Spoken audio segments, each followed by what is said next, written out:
Dahil ilang mga district hospital po sa Manila, ang Manila LGU, ang sunod-sunod na nakapagtala po ng mga pasyenteng na biktima ng paputok. Naroon live si Radyoman Eman Mortega. Happy New Year, Boss Eman! RNN Live Report!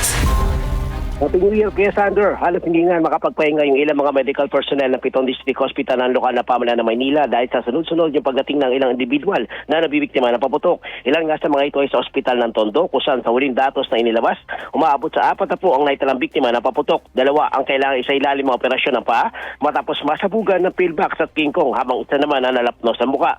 Sa ospital naman ng Maynila, 7 individual ang nasabugan ng paputok kung saan isang 12 anyos at isang ginang ang kapwa nagkalapnos ang talukap na mata dahil nga sa paputok.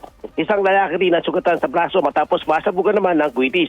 Dapat ay nakaramihan sa mga pasyente dinala sa mga district hospital ng Manila LGU ay mga kapwa hindi nagpapaputok at nanonood o nakikisaya lamang sila sa pagsalubong ng bagong taon.